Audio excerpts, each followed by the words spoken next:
김영수 조합장님 의견을 좀 들을 텐데요.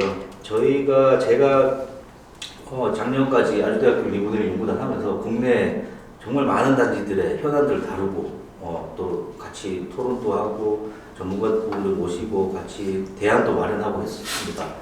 거기 모든 단지들의 공통점은 뭐냐면은 많은 현안들을 조합이 직접 부딪히면서 갔다는 거죠.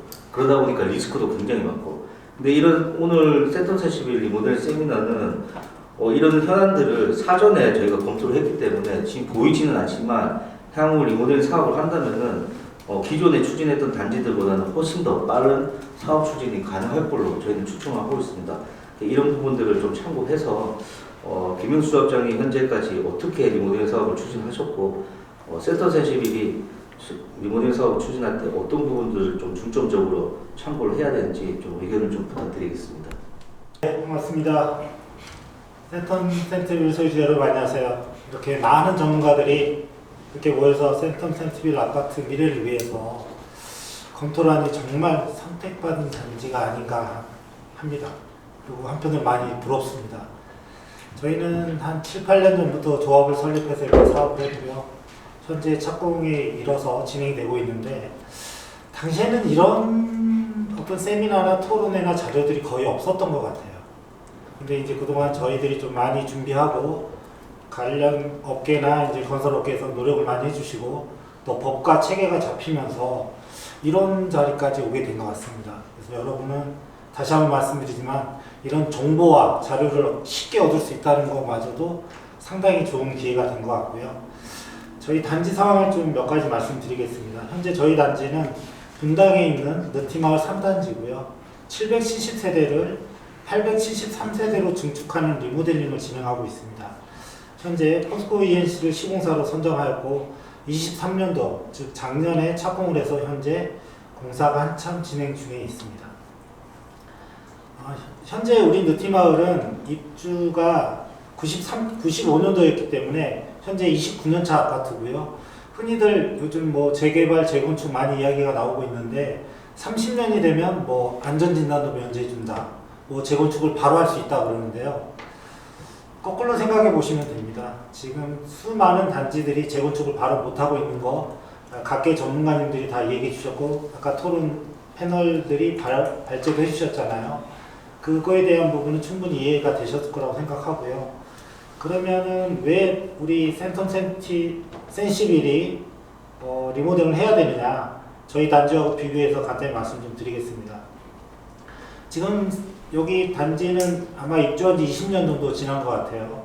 그러면은 왜 이렇게 빨리 서두르느냐, 아직 살만하다 이런 이야기도 많이 있으실 거고 너무 이른 거 아니야? 이럴 수도 있습니다. 그런데 저희 느티 3단지 같은 경우도 20년 차에 리모델링을 검토하고 시작을 했고요. 이제 30년이 돼서 착공이 들어간 겁니다. 그런데 이제 서두에도 말씀드렸지만 지금 이렇게 좋은 자료와 좋은 분들이 계셨기 때문에 이제는 그 시간을 단축할 수 있습니다. 부동산 사업은 시간 대비 효용이거든요. 그렇기 때문에 시간을 단축함으로써 조합원들이나 우리 소유주들의 이득을 극대화할 수 있는 것입니다. 저희도 이제 당시에 20년이 됐을 때, 그러니까 즉 한 10년 전이죠. 각종 노후 문제로 여러 가지 문제점이 많은 단지였습니다. 그래서 관리비가 증가가 하고 있고 장기성 충당금이 이제 본격적으로 들어갑니다. 배관이라든지 승강기라든지 각종 시설들이 20년 차가 지나면 이제 급격하게 노후가 되거든요. 그래서 이 장기성 충당금과 수선 유지비도 상당히 많이 들어갈 거고요. 또 주차장도 많이 부족합니다. 그리고 부대 복리 시설이 아까 발표자들이 얘기하셨듯이 주변의 신축 아파트보다 가격이 많이 떨어지는 이유가 이런 부대 복리 시설이 많이 부족합니다. 그래서 이런 부분도 좀 차지하는 것 같고요. 또 안전의 문제도 발생하기 시작하고요. 그래서 설비 등 여러 가지 노후 문제들이 있기 때문에 지금 검토하셔야 됩니다. 그리고 지금 준비하셔야지만 앞으로 몇 년 안에 착공도 진행이 되고 새 아파트에 입주할 수 있는 것으로 볼 수 있습니다. 저희도 그때 당시에 인근에 판교 신도시가 입주를 하고 있었기 때문에 이 새 아파트에 대한 수요와 그 장점을 너무들 잘 알고 있었기 때문에 이런 리모델링을 당시에 준비했지 않았냐라고 말씀드릴 수 있습니다. 저희 단지의 특징을 또 한 가지 말씀드리면 저희 단지는 공무원 아파트였습니다. 30년 전에 공무원들에게 분양한 아파트로서 좀 뭐 말씀드리기 뭐하지만 공무원분들은 우직하십니다. 그래서 원리 원칙 그리고 새로운 도전이나 먼저 선행하는 걸 상당히 두려워하셨어요. 그래서 그때 당시 이제 많은 이야기가 어떤 거였냐, 아직은 살만한데 왜 리모델링을 하려고 하느냐, 이대로 고치고 살다가 재건축을 하는 게 낫지 않느냐, 재건축하면 새 아파트도 주고 돈도 돌려받는데 왜 돈 들여서 리모델링을 하려고 하느냐, 또 리모델링 하면 뭐 건물이 안전하겠느냐, 아니면 헌아파트는 고쳐봐야 헌아파트가 아니냐, 또한 또 본인들은 퇴직 후에 공무원 연금으로 살기 때문에 나는 돈이 없다 라고 하시는 분들도 계셨고요.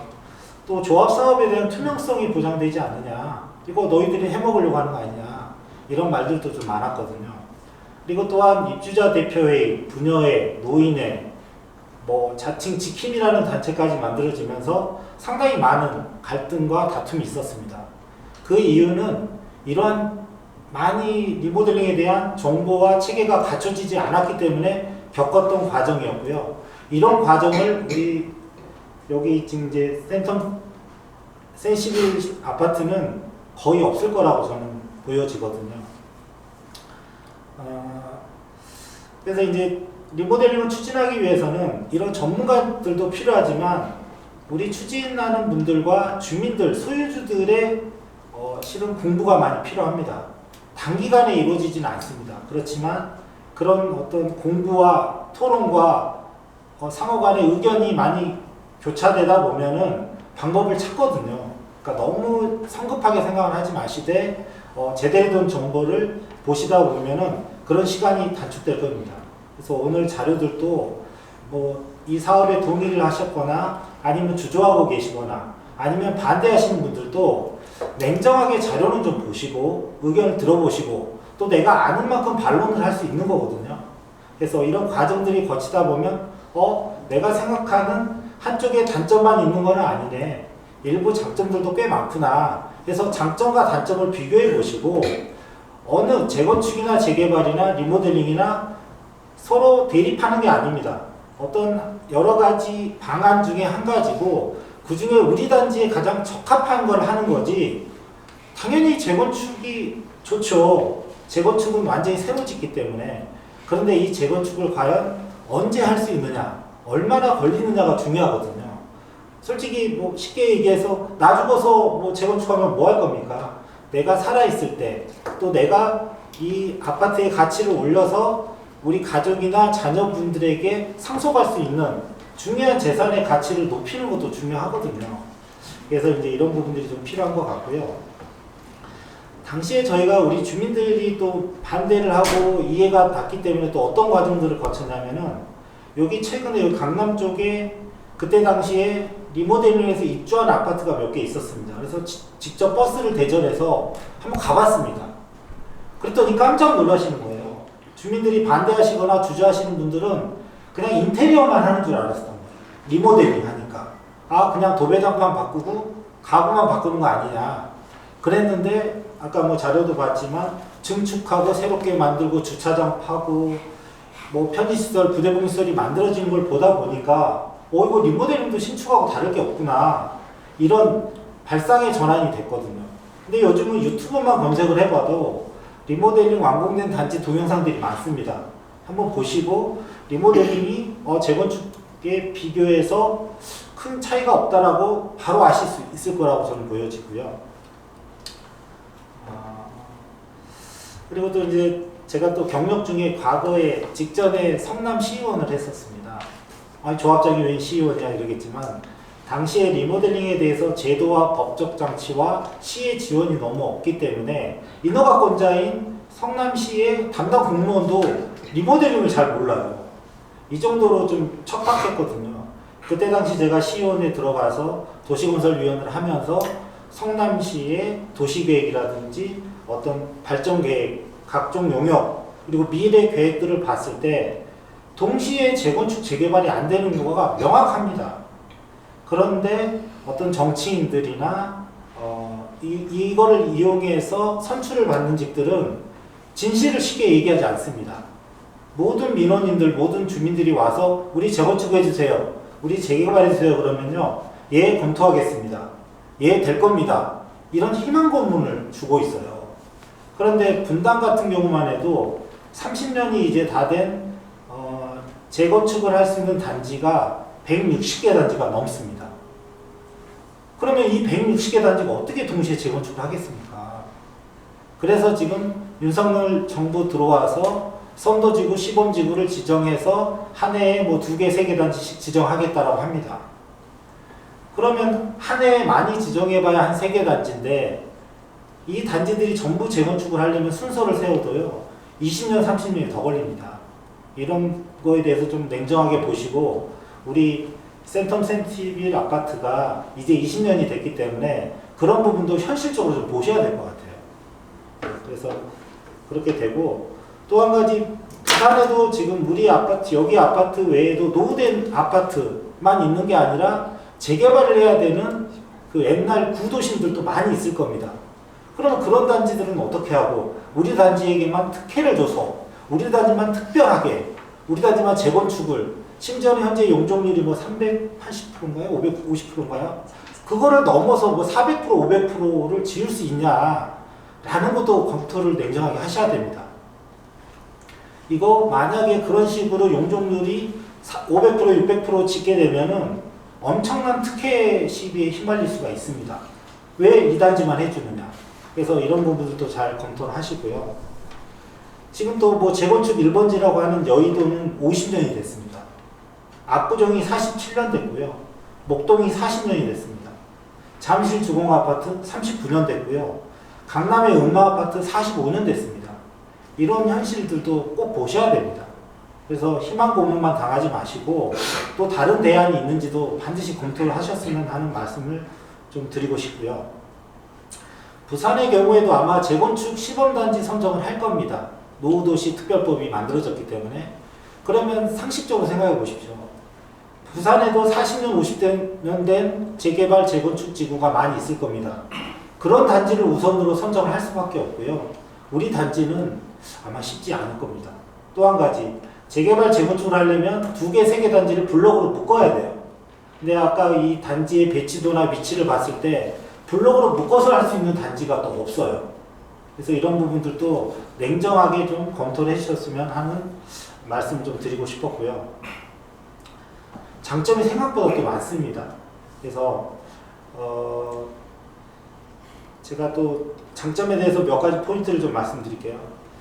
일단 부동산은 무조건 시간과의 싸움입니다. 시간을 선택하지 못하면 제가 쉽게 말해서 그런 표현을 많이 합니다. 고3 수험생이라고 생각해 보시면 됩니다, 여러분이. 그런데 당장 재수하지 않고 현역으로 대학을 가는 게 최고 좋습니다. 재수 3수에도 뭐 서울대 연고대를 갈 수 있으면은 재수 3수 정도는 해보겠지만 재수 3수, 10수, 20수를 해도 실제로 인서울 대학 들어가기도 힘든 게 현실입니다. 그런데 자꾸 희망 고문을 당하면서 언젠가는 인서울, 언젠가는 스카이를 갈 거야라고 생각하시다 보면은 영원히 못 갑니다. 예. 50세, 60세 돼가지고 대학생 되면 안 되지 않습니까? 그래서 이런 표현을 좀 드렸고요. 또 조합원들끼리, 특히 우리 소유주끼리 강요하지 마시고, 싸우지 마시고, 서로 들어보고 이해하고 대화를 하셔야 됩니다. 너는 반대파, 나는 찬성파, 무조건 하셔야 됩니다. 이런 게 아니라 서로 충분히 토론도 하고 이야기도 하고 만나보셔야 됩니다. 그러다 보면은 모르던 사실을 서로 알게 됩니다.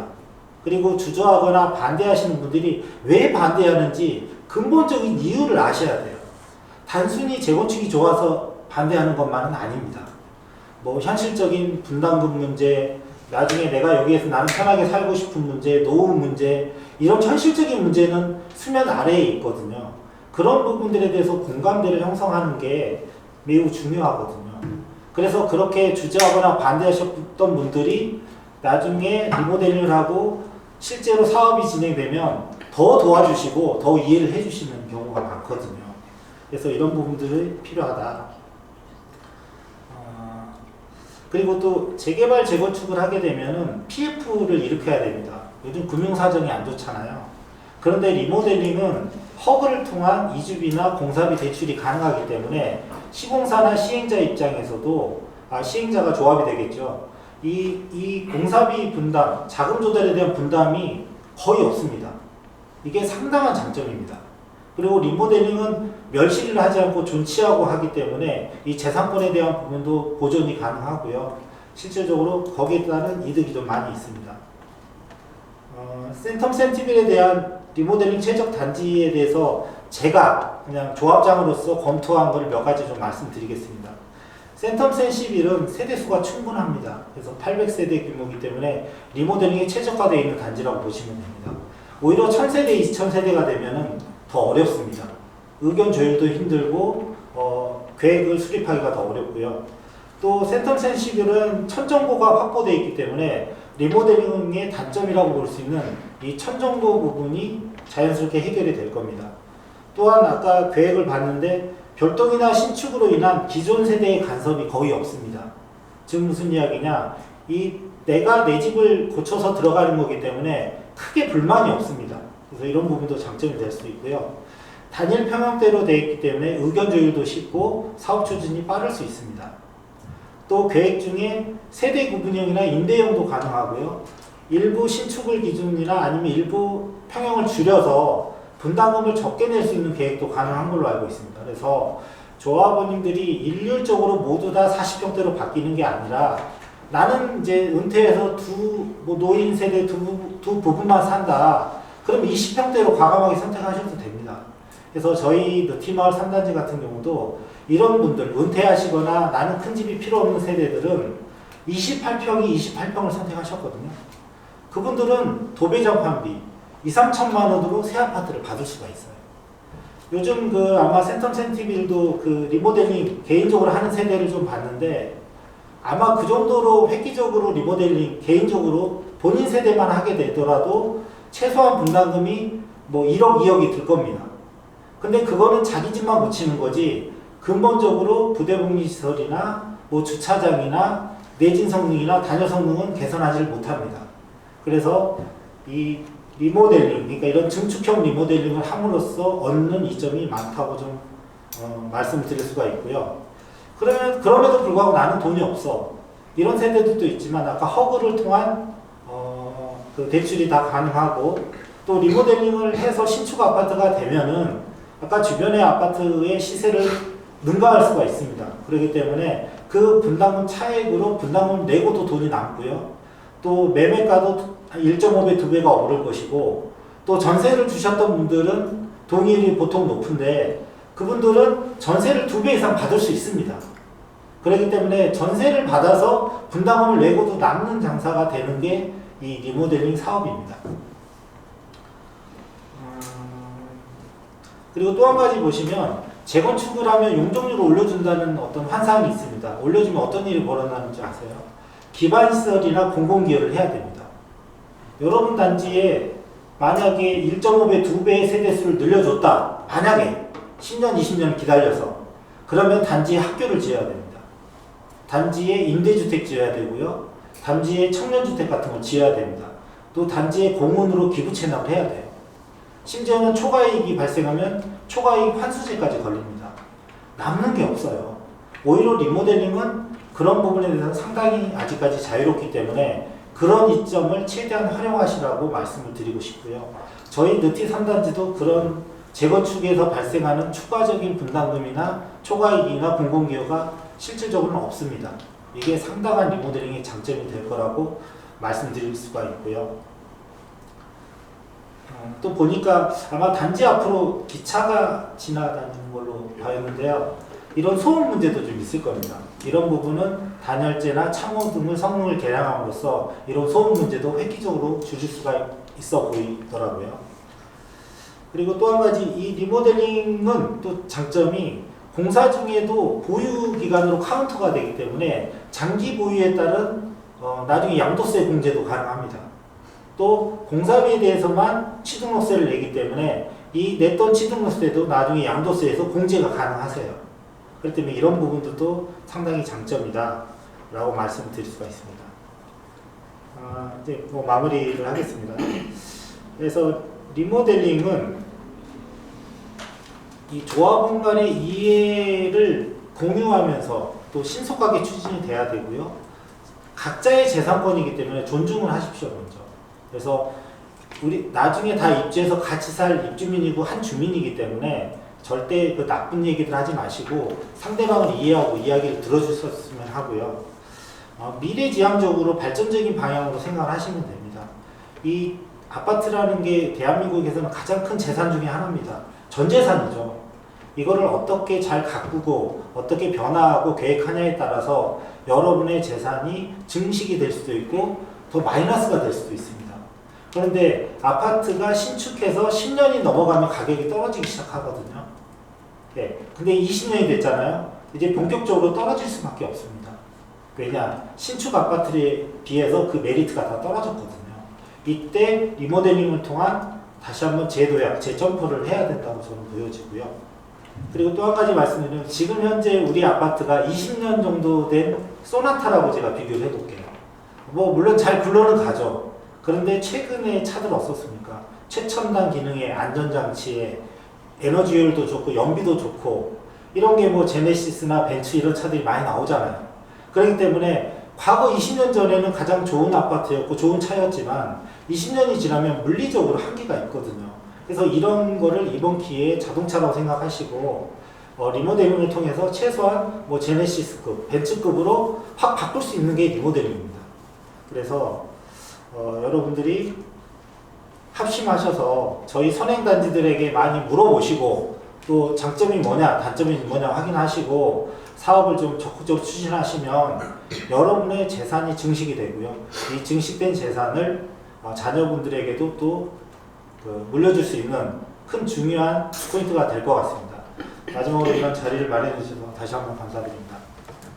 네, 감사합니다. 선행단지로서 조합장님으로서 이제 많은 얘기를 해주셨는데 제일 가장 인상 깊었던 게 조합과 조합원들의 소통과 정보 공유라고 얘기를 해주셨어요.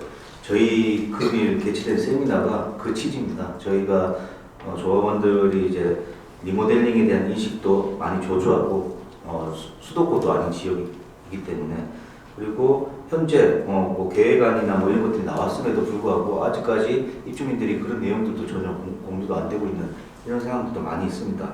그런 부분들을 잘 참고하셔서 이번 세미나 자료가 입주민들이 의사결정을 하시는데 많은 도움을 드릴 거라고 생각합니다.